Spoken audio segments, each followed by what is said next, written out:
start. You guys sort of kept it close until maybe midway through the third quarter. Where do you feel like that game got away from you guys? Well, kudos to them. I mean, they played tremendous. I mean, as I said, you know, they were in first the whole season for a reason, and they're just big, strong, athletic guys, and you know, they're tough to play against. And you know, we weren't on point. I just thought they just did a better job. They played a little bit harder than us across the board, and the three ball got involved, and obviously they shot you know, a hell of a percentage from there, which is always the great equalizer in basketball now. So it's one game, and we regroup, have a few days off, which will be nice, and then we're back at it. Obviously, you have to rewatch the tape, but the three balls, the shots that they did get, were you comfortable with the way you guys were contesting and getting hands on those? Well, the ones with Chris, you know, he's going to take a variety of different shots. Some, for most people, probably aren't good shots. For him, they're always kind of in his rhythm of his confidence level of seeing the ball go in. And so once he sees the ball go in, he's quite tough. And so with him, you kind of live with what ends up doing and try to contest the best you can. And I thought we had a few good contests on him, but it's just the others that start to get involved. And you know, like anything else, once the ball starts to go in for a variety of different reasons, confidence grows across the board, and guys start to make some extra shots. And again, you know, we weren't very good really at any category other than you know, trying to be as competitive as we could. How do you feel your group handled the physicality and athleticism of their team?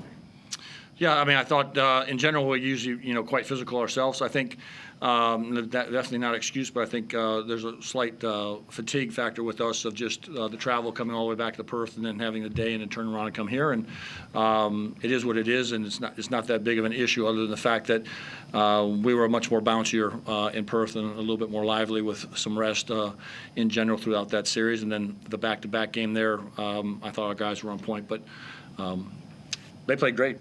Will you have a quieter week the next few days to get over that fatigue?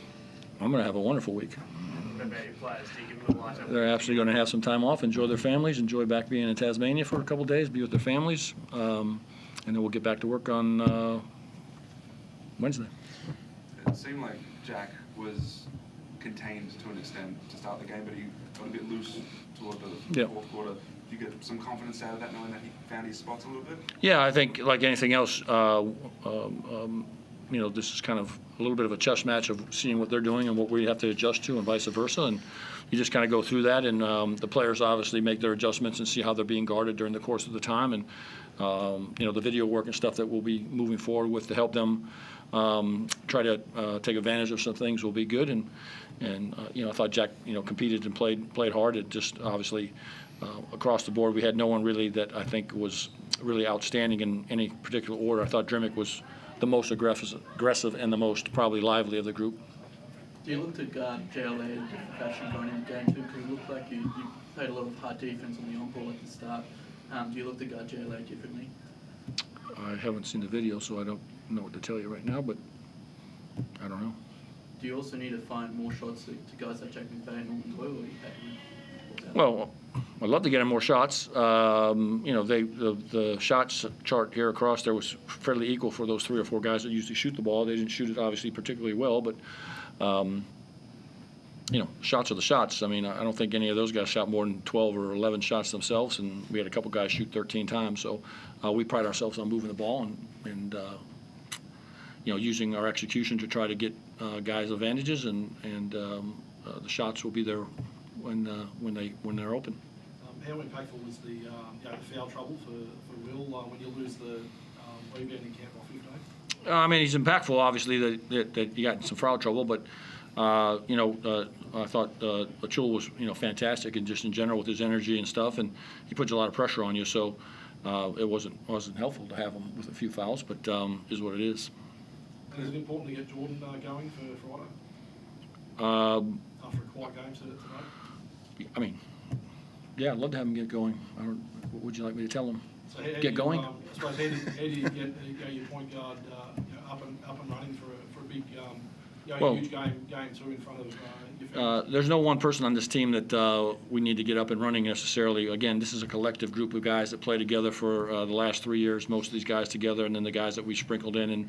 And this is not a one-man show or any of that nature. And if a guy has a bad shooting night, he has a bad shooting night. I mean, In the beginning of the year, I think people were trying to crucify the kid because he wasn't shooting the ball at some kind of percentage or not. But it's what it is. I mean, he'll get his shots, and hopefully they go in for him next game.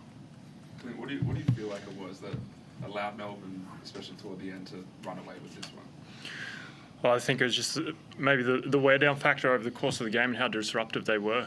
I guess you can look at our assist number being 13, and you guys are talking about can we get more shots for different guys, and essentially they were able to push us out of what we wanted to do. And Scott said we're good when the ball moves. Obviously we didn't hit a couple, but those two factors are probably reflective of that assist number. But I mean, we did take care of the ball 7 TOs, but I think it was just the course of 40 minutes and what they were doing. Do you feel like there's something you guys can do better to control the pace of the game? It seemed like they did a good job of speeding things up. Yeah, I mean, we still got to keep the ball hot.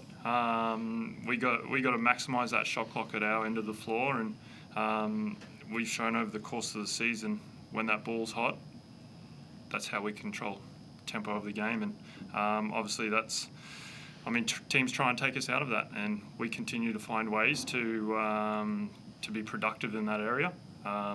So yeah, it's just back to the drawing board and find other ways to keep that ball moving and make them play that full shot clock. Scott, a series doesn't really start until the home team loses. Can you describe the excitement you have of getting into Tasmania in front of that MyState Bank Arena crowd? I mean, I can't describe it because if you're not down there and you can't feel it from the TV, but the place is obviously electric and excited to play in. And the thing that's great about it is I think the visiting teams love to go in there and play in that kind of atmosphere. If you're a player, you want to be in tough buildings to play in, and our building will be excited, and our fans are around the state are just excited about the group and getting back here again, and should be an exciting night. Is there any concern with Marcus and Fab? I haven't talked to any of those guys yet. I think Fab, he walked back in the back there when he came in, and Marcus, I just didn't play. I think his shoulder was fine. I just didn't play him. Is there a reason why Magne got in foul trouble? You put Fab in instead of Marcus? Is this something you saw out there? Just felt like Fab was doing a much better job defensively down there around the box a little bit and being a little bit more scrappy at times. And with Mags being in foul trouble, I think Fab needed to get some minutes under his belt too, to just not throw him out of there cold. And I've used those three guys multiple ways during the course of the season. Quite confident in all three of them.